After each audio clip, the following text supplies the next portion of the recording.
Fala, gente amiga, tudo bom? Eu sou Carlos Luz e este é o Batata Diário, seu programa de dicas do Diário do Capitão.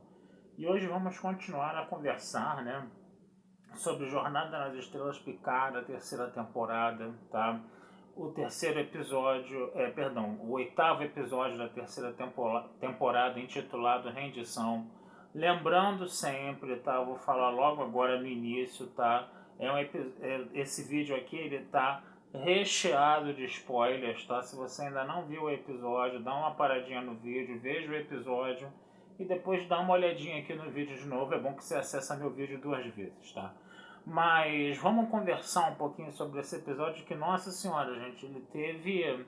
Apesar dele ter sido um pouco maçante, né? Mais maçante do que os outros, tá?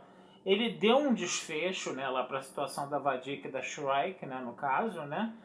E ele teve uma coisa muito, mas muito especial, gente. A gente pode dizer que esse episódio ele teve basicamente uma estrutura de três histórias: uma história A, uma história B e uma história C, sendo que a A é a mais longa, a B tem uma duração média, vamos dizer assim, e a C é a mais curta, mas foi a mais tocante do episódio, assim, disparado. Foi uma coisa assim que superou qualquer outra coisa que a gente viu nesse episódio. Então vamos por partes. Vamos começar com a história A. A história A, né, a gente se lembra, né? Vadik tomou a Titan, né? Tá querendo o Jack Crusher, né?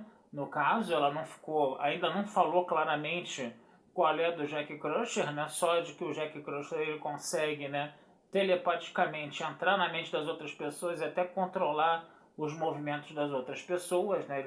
Ele faz isso, né?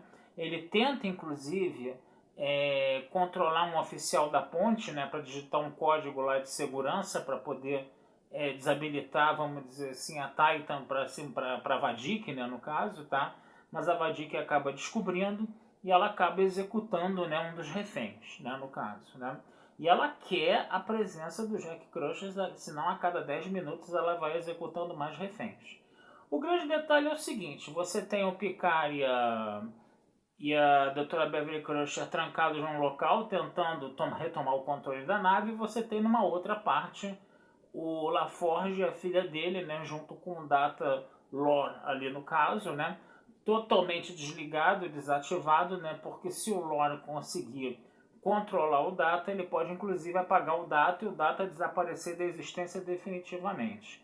Só que a única coisa que poderia fazer um cálculo de 90 trilhões de cálculos por segundo para poder desabilitar a nave da Vadik e devolver o controle da Titan, né, para a frota estelar, né, seria o Data, né?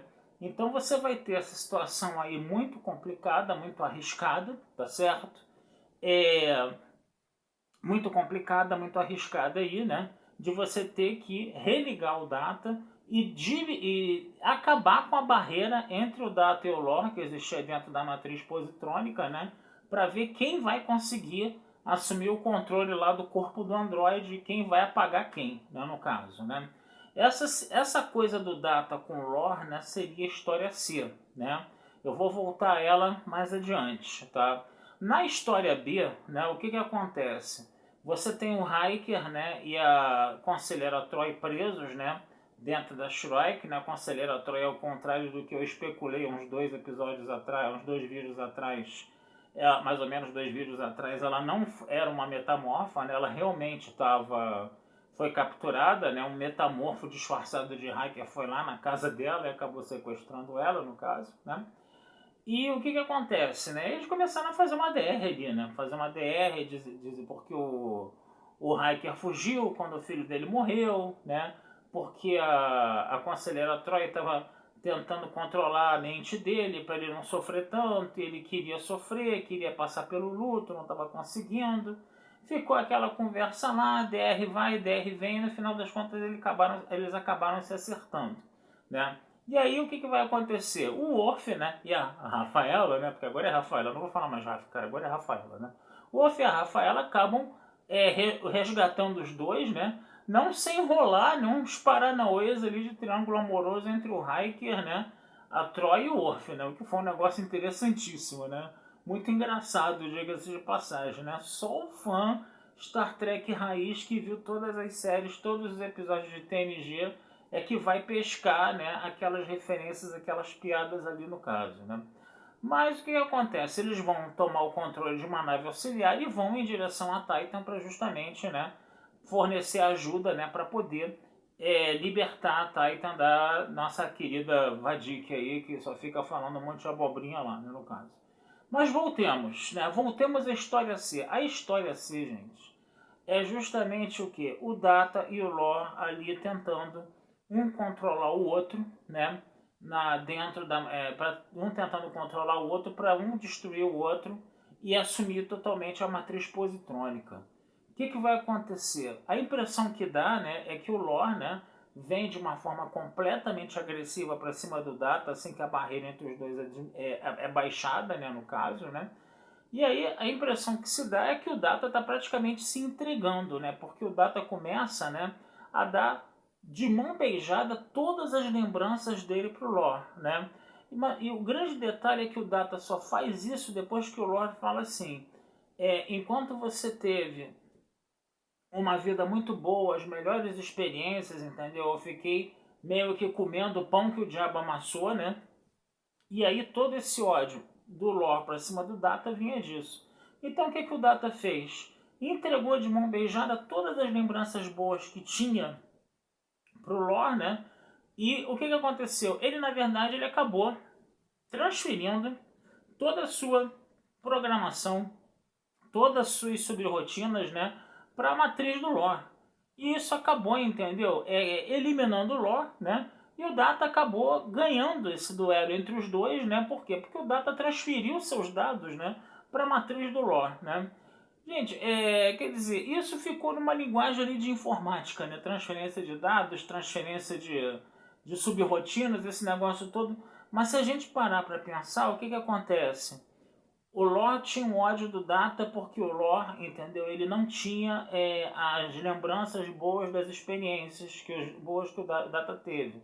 O Data foi um androide criado com mais carinho, com mais amor, enquanto o Lore teve só desamor, só ressentimento, esse negócio todo. Então o que o Data fez? Cedeu o seu carinho, o seu amor nas suas lembranças, entendeu? Pro Lore e neutralizou o ódio do Lore, né? Ele compartilhou o que ele tinha de bom com seu irmão que estava ali completamente tomado pelo ódio porque sempre foi maltratado, e o Data trata bem o Lore e com isso ele acaba neutralizando o ódio desse Lore e o Lore acaba sendo apagado. Mas isso quer dizer, você está vendo isso, né? Uma coisa que aparentemente era uma transferência de dados e uma programação tomando conta de outra, né? Mas isso tem um fundo, né, que vocês estão percebendo, filosófico, humano, entendeu? De você curar, entendeu, o ódio com o quê? Com amor, né? Então, gente, apesar de parecer uma coisa um pouco piegas, parecer uma coisa um pouco melodramática, cara, eu acho que ficou muito bonito isso. Por quê? Porque essa coisa não foi falada claramente. Essa coisa fica nas entrelinhas pra gente perceber, né, no caso, né? Porque no final das contas são dois androides ali, duas matrizes de programação, onde os dados de uma programação estão sendo inseridos na outra.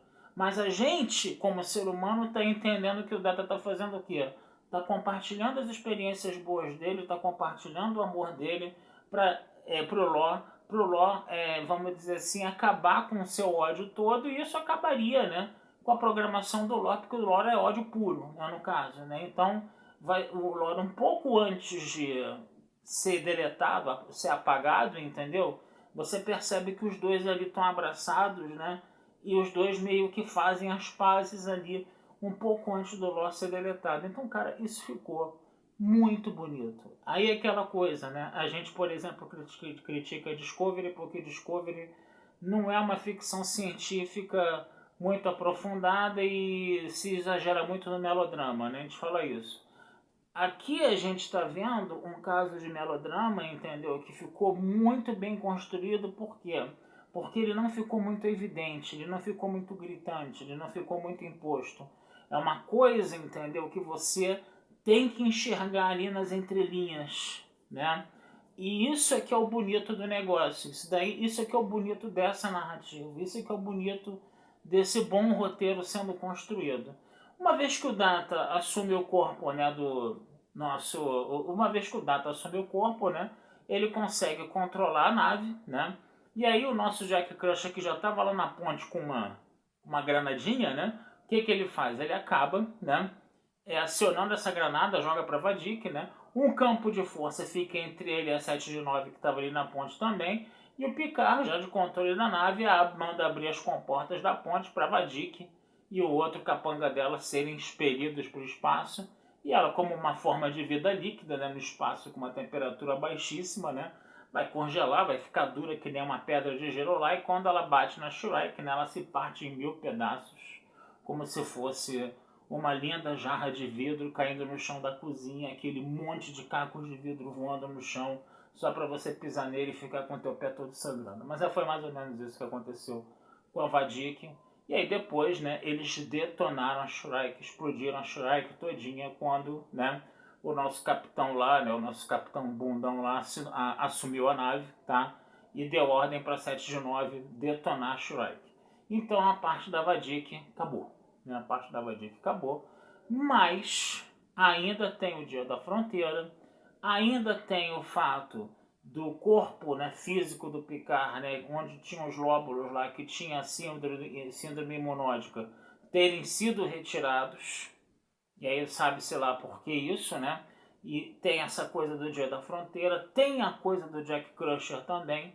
E quando a nossa querida conselheira Troi entra na Titan, ela já sente uma coisa muito negra, uma coisa muito negativa dentro da nave. E quando o grupo, né, a tripulação da TNG senta, né, na mesa de reuniões, né, depois de você ver a Titan voando que nem Enterprise A e Jornada nas Estrelas do filme, né, você vê aquela tripulação da TNG se reunindo na sala de reuniões novamente, em torno de uma mesa. Pô, a gente não senta nessa mesa há muitos anos, coisa e tal, numa mesa começa há muitos anos, coisa e tal. Aquilo ali é um baita de um presente pro fã, né? Mas a nossa conselheira Troi traz a gente pro episódio de volta, fala desse sentimento negativo que ela teve quando entrou na Titan, e que isso realmente está associado ao Jack Crusher, e ela vai fazer uma sessão de terapia com o Jack Crusher, né? E o Jack Crusher é aquela coisa, né? Ele tem as visões dele, ele vê uma porta vermelha, e atrás da porta vermelha umas vozes assim meio, como podemos dizer, de alma penada, né? Chamando ele, só que ele tem medo de abrir aquela porta, mas agora a Troi está ali do lado dele, está tendo a visão com ele, ela faz uma espécie de elo mental, né? Com o Jack Crusher, né? Não sabia que betazoides também faziam elos mentais, né? Mas beleza, tudo bem, né? Lembrou muito, né, o elo mental do Spock, isso, tá? Mas ela é betazoide, ela é telepata, então cabe, né? E aí o episódio termina com a nossa Troi junto com o Jack Crusher indo em direção à porta vermelha para abrir essa porta vermelha, o que tem atrás, e pimba, o episódio acabou. Ai meu Deus, né? E aí você fica assim, pô, quero mais, quero ver logo isso, quero ver logo isso. Uma sensação que a gente não tinha em Jornada nas Estrelas há muito tempo, né? Essa sensação de você, pô, quero ver esse episódio o mais rápido possível, não sei o que. Agora só quinta-feira, sexta-feira que vem, né? Eu, no caso, só posso ver na sexta, né? Tô vendo hoje porque é semana da quinta, porque é Semana Santa, né? E, gente, bomba, tá muito bom, cara. Tá muito bom mesmo, sabe? Como eu falei, né? Você já teve episódios mais interessantes, mas esse que é menos interessante, olha a quantidade de coisa interessante que teve, né? Então, quer dizer, o nível da coisa melhorou muito, mas muito mesmo, entendeu? Então, fica a expectativa agora, né? Vou ficando por aqui, tá? Desejando vida longa e próspera a todos, tá?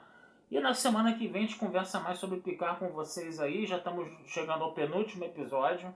Essa série, pra mim, já deu certo. Só se acontecer uma catástrofe total nesse desfecho aí, nesses 2 últimos episódios. Mas eu confesso a vocês que não tenho a plena convicção de que isso não vai acontecer. Tomara que eu esteja certo e que nenhum desastre aconteça. Mas é isso aí, gente. Um abração, fui e até a próxima.